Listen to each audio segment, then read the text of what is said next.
The consulting case interview. Let's be honest, just hearing that phrase is enough to make your palms sweat, right? But what if I told you it's not some impossible test designed to trip you up? What if it's really a game? A game you can actually learn to win. Well, today, we're going to crack this thing wide open and give you the playbook to turn that anxiety into a rock-solid strategy. Oh man, we've all been there. That heart-pounding, clammy hand moment when you walk into a room and the pressure is just on. This quote just nails that feeling perfectly. Our goal here is to make sure your interview actually does go better by giving you the tools to feel genuinely confident, not just, faking it. All right, so before we jump into the nitty-gritty tactics, let's kind of set the stage. What exactly is a case interview? And maybe more importantly, what is the firm really looking for when they throw one of these at you? Because believe me, it's about way more than just a business problem. So what it really boils down to is this. A case interview is basically a simulation. They're trying to create a little bubble that feels just like the messy, high-stakes world of a real client project. You can think of it like a test drive. They want to see how you handle the car before they hand you the keys. And this is where you see what it's really all about. It's not just about getting the right answer. Nope. They want to see if you ask smart questions, if you can build an argument from the ground up, and, this is a big one, if you actually seem to enjoy wrestling with tough, messy problems.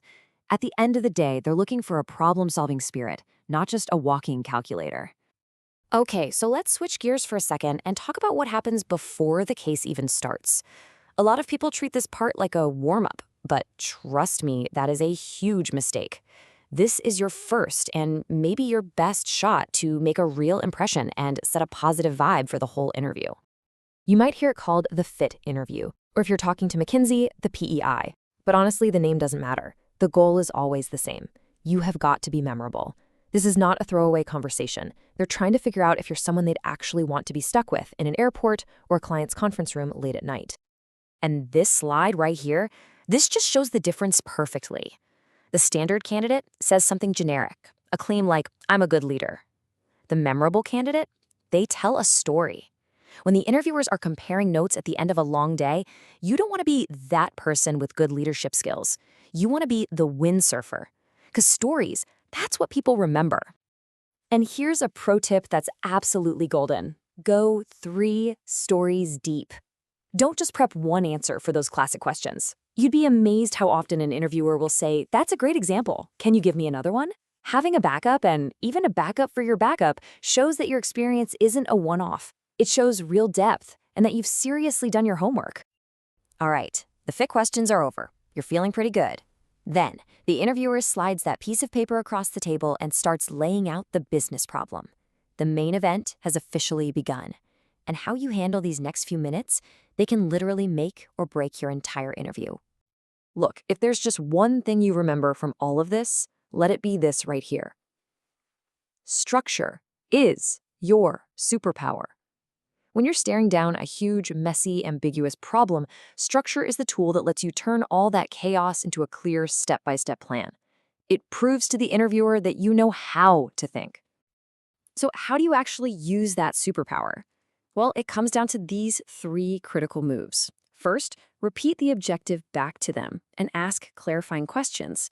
It shows you're listening and paying attention to detail. Second, lay out your structure, your framework.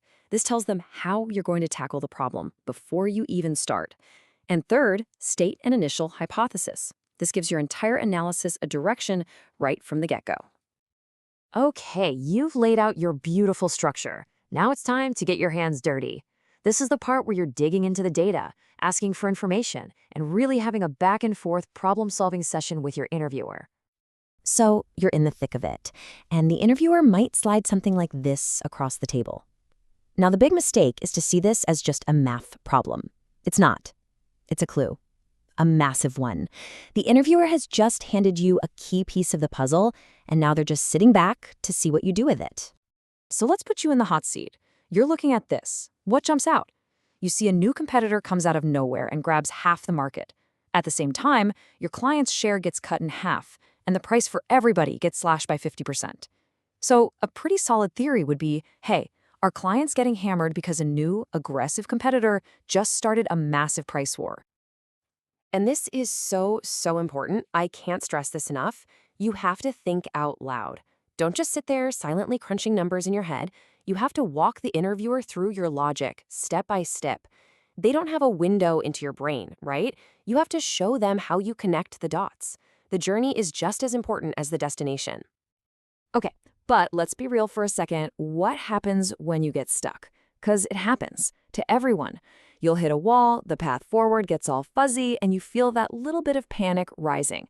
The number one rule is don't panic. There's a calm, logical way to get yourself back on track. So you're stuck. What do? Here's your 3-step recovery plan, your get-out-of-jail-free card. First, just recap. Take a breath and summarize out loud what you've figured out so far. It helps you see the big picture again. Second, re-examine the original info. Maybe you missed something. And finally, just ask for help. There is absolutely no shame in that. In fact, it shows you're collaborative. They want you to succeed. All right, you've gone through the gauntlet. You've analyzed the data. You've navigated the tricky parts. You've maybe even gotten unstuck once or twice. Now, it's time to stick the landing. This is where you pull it all together into one clear, powerful recommendation. This is the moment they're going to remember. You got to remember, at the end of the day, consulting is all about recommendations. The client isn't paying you to just think about their problem. They want an answer. So your conclusion can't just be a rambling summary of what you did. It has to be sharp, decisive, and give them something they can actually do. And this right here, this is what a great recommendation sounds like. Notice how it starts with the answer first. Bam. Our only option is to exit. It's definitive, and then it's immediately backed up with the why. We can't compete on cost, and we can't make money. Clear, confident, and straight to the point. That's what gets you the offer. So there you have it. The setup, your story, the analysis, and the big finish. The case interview isn't some scary monster under the bed. It's a game with rules. And now you know how to play. So your case is waiting. Are you ready?